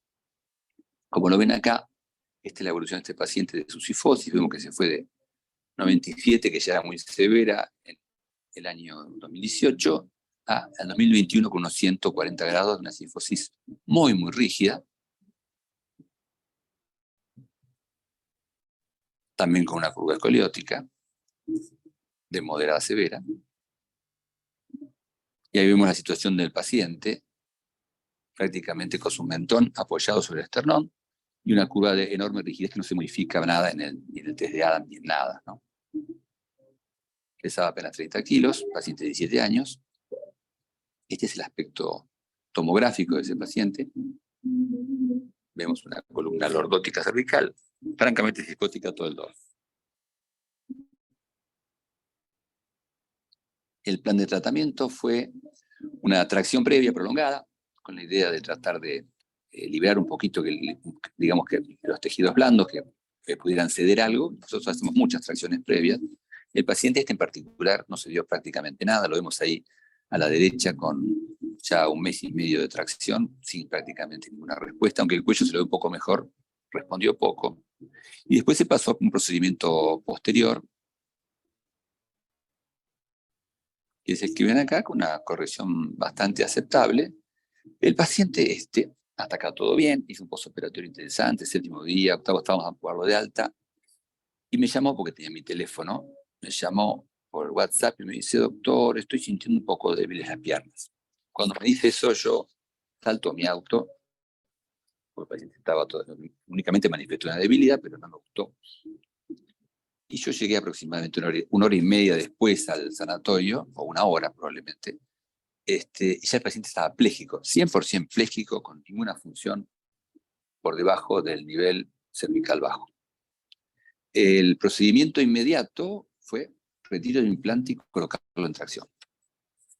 El paciente obviamente toleró esa cirugía, pero después persistió con una paraplegia alta severísima, completa, sin ninguna evidencia de función.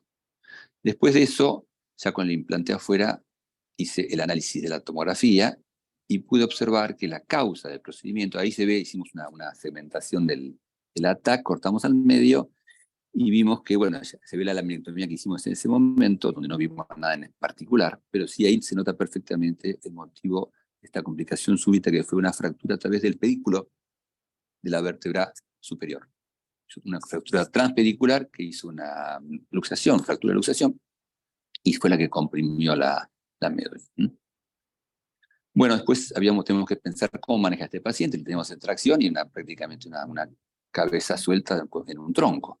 Así que había que recomponer, más allá de la situación neurológica devastadora, había que recomponer la condición de esa columna vertebral, nuevamente tratar de poner esa cabeza arriba del cuerpo, como diría. Así que nos vimos en la necesidad de planear acá una fijación lo suficientemente fuerte como para poder hacer ese empalme, así que decidimos hacerlo con tornillos pediculares cervicales. Nosotros hacemos acá lo que es el planeamiento de lo que serían los trayectos ideales y ver si eran viables. Y después procedimos a la cirugía que ustedes ven acá, que es donde se ven ahí a la derecha. Se realizó la instrumentación con tornillos pediculares cervicales que nos dan mucha fortaleza en la parte cervical, nos permiten realmente traer el cuello, logrando una buena reducción. Sin expectativas, obviamente, de que este paciente recuperara. Acá tiene el paciente en el postoperatorio. A los 4 semanas más o menos lo voy a visitar y me hizo un pequeño gesto con su dedo gordo del pie, lo que me llenó de alegría el corazón. Y eso fue el preámbulo de una recuperación progresiva, increíble realmente, el que hizo el paciente, donde fue poco a poco recuperando, hasta que aquí lo tenemos 2 meses o 3 después, más o menos, acá, muy contento, es un saludo en honor a Argentina, junto a un granadero, y sé que este paciente ahora está nuevamente en Perú y ha ingresado a una universidad de informática con el 9º promedio, y está cursando la facultad, así que nos llenó de alegría, y es un caso muy interesante porque es una complicación devastadora que permitió de alguna manera, por la prontitud de la intervención, por la adecuada reposicionamiento, indudablemente por una gran suerte o intervención divina, que el paciente recuperara casi todo. Pero una complicación, digamos, muy severa. Acá tenemos otro paciente, el que sigue es un paciente de un cuadro neurológico severo, donde son pacientes hipotónicos que van haciendo curvas progresivas, que después complica mucho el cuidado a los cuidadores, ¿no es cierto? Con gastrotomía, con traqueotomía, lo clásico que suele verse en estos pacientes, con antecedente quirúrgico en ambas caderas, pero móviles. Acá tiene el aspecto que tenía este paciente en 2013, todavía no tenía una deformidad de magnitud, que estaba en seguimiento. Vemos que el tiempo pasa, y empieza a desarrollar un poco más de cifosis, y eso hace prever que la va a desarrollar de trascendencia en el tiempo, ¿no? Se va haciendo cada vez más severa, hasta que en algún momento decide, bueno, esto va a haber que atajarlo, porque va a ser muy difícil después de manejar. Así que se decide operar, se decide no incorporar pelvis porque no tenía gran oblicuidad, y operar la parte torácica. Acá está el paciente en el postoperatorio, y vemos que en el postoperatorio inmediato también desarrolló en forma relativamente temprana una cifosis sin ningún tipo de repercusión neurológica. Se hicieron potenciales evocados somatosensitivos, y motores dormidos no tenían ningún tipo de reproducción neurológica, pero presumiblemente esto, cuando empieza así, aumenta. Así que le dimos un tiempo para ver qué pasaba, si realmente se incrementaba o no. Tiempo que fue importante, porque se trataba de un paciente neurológico complejo. Y vimos que el tiempo no hizo otra cosa que empeorar la situación, como lo vemos acá. Así que decidimos proceder a tratarlo, y el desafío acá es grande, ¿no? Hay que corregir prácticamente una corrección angular de ángulo corto de prácticamente 70, casi 90 grados. Y requiere que instrumentaciones fuertes a nivel cervical en un paciente muy pequeño. Esta vez es equivalente a levantar una sandía con un tenedor. Es muy difícil, o se rompe el tenedor o se rompe la sandía. Acá tienen que ustedes levantar esa cabeza y ponerla realmente en el tronco, y se hace muy difícil cuando ustedes van a colocarlo con tornillos facetarios como se hace habitualmente, porque es muy frecuentemente que se arranque. Entonces, planeamos el tratamiento con una una tracción domiciliaria prolongada, hicimos el planeamiento computado de la factibilidad de los tornillos pediculares cervicales, que lo comentaba hoy, y simulamos computadamente el procedimiento para ver si era viable y más o menos cómo podía quedar en condiciones ideales. Acá les muestro un poquito en lo que consiste, lo que hacemos computacionalmente en casi todos nuestros casos. Es hacer una segmentación de todo lo que podemos y hacer un análisis de lo que haríamos. Acá tenemos un desarrollo de dónde colocaríamos los tornillos pediculares y lo analizamos en todos los planos que se le ocurre. En este caso, están segmentados 2 semicolumnas, incluso la dura madre.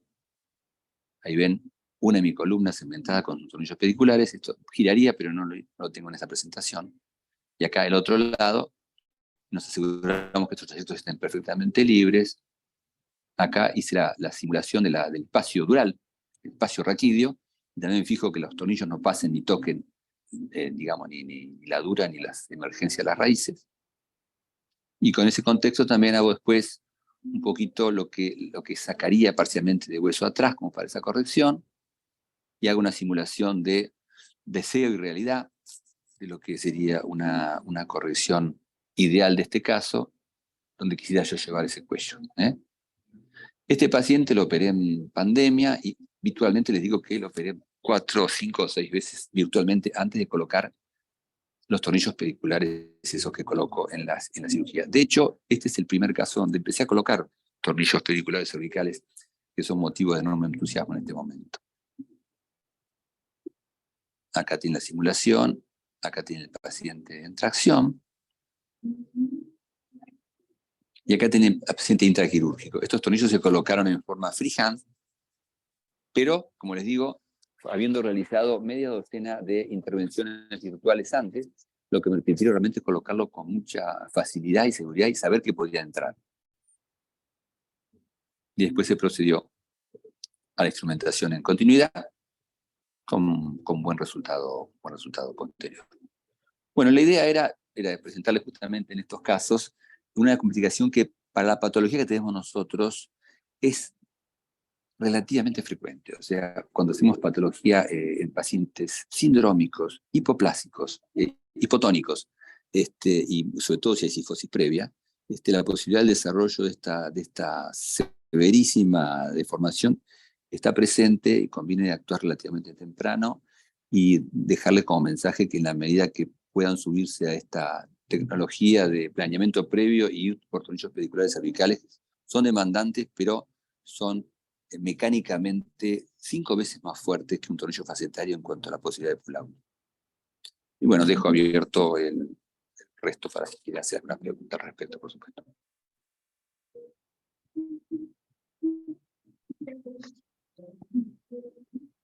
Excelente ponencia, doctor Mariano.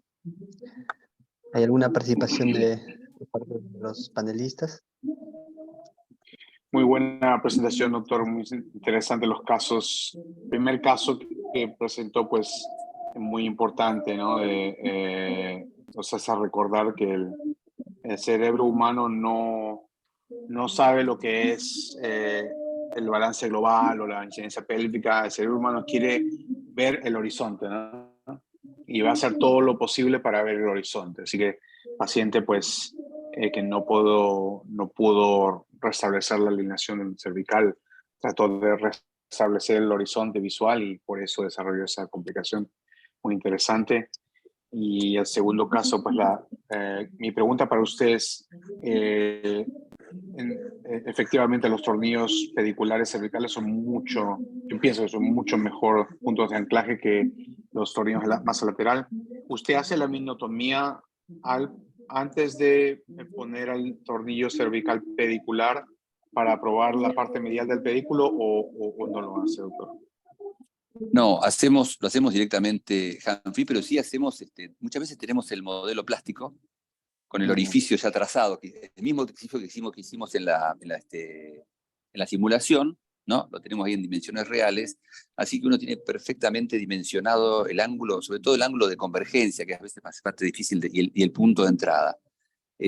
Así que no hacemos la minectomía, no hacemos. A veces lo que hemos hecho en algunas ocasiones, pero más a nivel experimental, es hacer guías de perforación, que han dado muy bien. andan muy bien, digamos. Sobre todo a nivel de axis y subaxial andan muy bien. No sirven para Atlas, porque el Atlas es muy inestable. Pero actualmente la hacemos hand-free. Igual son demandantes, o sea, no quiero decir esto es algo, tómelo con liviandad, no. Cada vez que coloco un tornillo pedicular cervical es porque hay una demanda un elemento que lo justifica, y me genera temor, ¿no es cierto? Pero son Obvio, obvio. un excelente recurso. Obvio, claro que sí, claro que sí. Muy bien.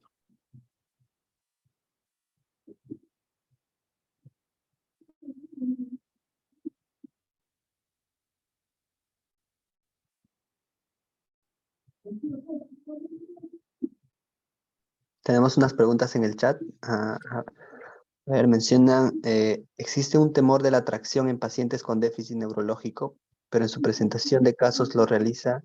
¿Debemos perder el miedo? Mencionan.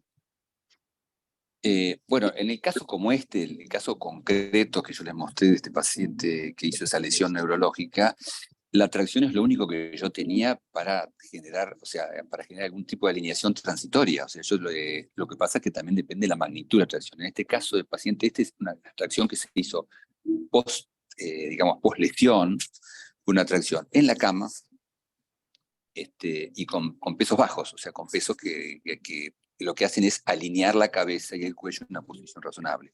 Así que eso es lo más probable que preserve la parte neurológica que la genere. Bueno, creo que ese es el punto de este paciente. Ahora, sí les cuento sí que usamos mucho tracción cefálica, usamos muchísimo en los pacientes de curvas graves, y ahí sí utilizamos unas tensiones muy importantes, a veces vamos hasta 30% del peso, los pacientes casi levantan la cola de la silla de rueda por la tracción y por mucho tiempo, con muy buena tolerancia. Pero donde sí vemos mucho compromiso neurológico que no se traduce después en una lesión, es cuando los pacientes que operamos en tracción, los pacientes con deformidad que operamos en tracción, habitualmente están en tracción importante, a veces llegas a 10, 15, 20, 30 kilos a veces de peso. Es muy frecuente que desarrollen una caída de los potenciales motores cercano a la hora de la cirugía y como consecuencia de la tracción. Y en esos casos uno libera un poquito los kilos y rápidamente vuelve. Eso está muy bien descrito por un canadiense que hizo un trabajo sobre eso, que lo único que hay que hacer es tenerlo presente, tenerlo monitorizado y aflojarlo en el momento que eso ocurre.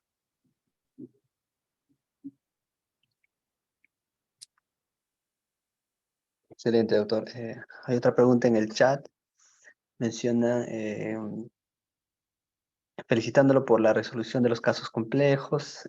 ¿Puede repetir el nombre del programa que usa para hacer la instrumentación virtual? Menciona en la pregunta. Sí, yo estoy usando un programa, o sea, en realidad el programa se llama Mimix, es el programa que usan la mayoría de los técnicos que hacen, digamos, segmentaciones médicas, o sea, cuando uno va, por ejemplo, manda a hacer un modelo médico de una columna en una impresora 3D, el técnico que lo hace lo adquiere la tomografía y el DICOM lo procesa con el programa que se llama Mimix. Mimix está el Mimix 21 hasta el 25, están ahora.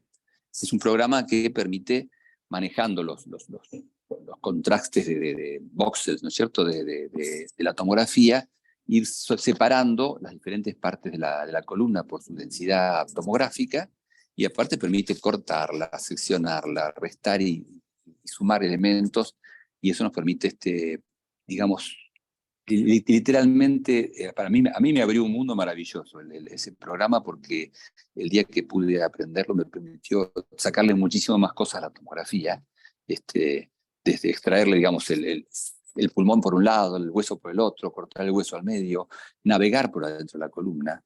Literalmente permiten que uno se meta dentro del canal raquídeo y, como si estuviera adentro, mirar a las paredes y dijera, bueno, acá yo tengo esta sobresaliencia que quiero sacar, y sacarla, o sea, y sacarla y eliminarla, y probar ese tornillo que parece muy difícil, ver si, por ejemplo, en la cervical uno van a poder poner un tornillo que entre y qué medida va a tener. Es un programa fantástico, y se llama Mimix 21 y es de Materialize, es la firma. Es un programa muy caro, que lo tienen normalmente las firmas que hacen este tipo de cosas, que hacen por ejemplo, ustedes que son neurocirujanos, toda la gente que les hace esas placas de titanio hechas a medida, casi todos usan este programa, ¿no? Así que ahí lo pueden conocer y eventualmente acercarse a él para aprender. De hecho, les cuento que estamos probablemente por generar un curso para el usuario médico que puede ser de mucho interés para los que les interese el tema, y que se los pueden anunciar cuando esté, de meterse en este programa y empezar a poder segmentar en forma personal que es lo que estamos haciendo nosotros, ¿no? O sea, en realidad yo por un problema accidental, fui a aprender este programa a la Universidad de Barcelona, porque me quedé sin técnico, y era muy complejo inicialmente para mí, pero después con la pandemia me terminé aprenderlo un poco mejor, y lo apliqué para otra cosa, que es para un uso médico, que es la simulación. O sea, no está hecho para eso, pero permite simular espectacularmente todos los procedimientos óseos. Y como lo vieron ahí, como lo vieron ustedes en ese paciente, como uno programa lo que va a hacer y después resulta así realmente. Excelente, doctor. Una última pregunta. Mencionan, ¿cuánto tiempo antes de la cirugía se realiza la tracción? Buena pregunta. Normalmente, hablando de deformidades graves que requieren tracción por la deformidad, yo diría que el tiempo mínimo para que una tracción marque su terreno y logre algo está más o menos en 3 semanas. O sea, en 3 semanas uno ve que una curva severa empieza su progresiva mejora. Después de las 3 semanas entra como en un plató o una progresión muy lenta.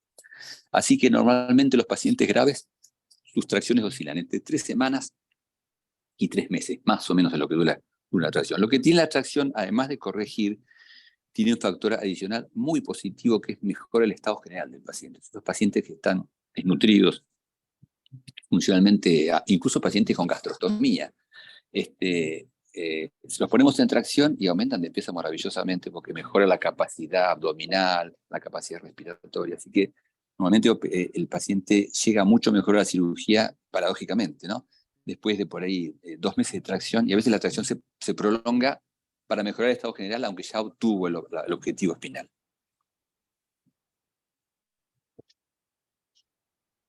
Excelente, doctor. Otra pregunta en el chat. Menciona, después de una instrumentación larga y una cifosis de unión proximal en pacientes que se instrumentan hasta T2, ¿hasta dónde se debe subir la instrumentación cervical? ¿Cuál es un límite superior que nos da seguridad? Hay que hacerla tan larga como sea necesario y tan corta como se pueda, ¿no? Pero esa es la pregunta. Bueno, normalmente es muy frecuente que paremos en cervical 5, porque suele ser la primera habitualmente en estos casos que nos permite por lo menos un plano horizontal de parada, que uno no pare en cifosis, ¿no? Pero a veces hay que ir más alto, o sea, a veces tenemos que ir un poquito más alto, ¿no? La más frecuente suele ser cervical 5. O sea, la idea es tratar de, idealmente como mínimo, dejarle la columna supraaxial libre, porque si no el paciente queda muy limitado, aunque a veces hay que llevarse la puesta, ¿no? Porque a veces, digamos, justamente tenía un caso que no me pareció que era para presentarlo ahora porque tiene mucha carga de pacientes que vamos ascendiendo y terminamos fijando occipital.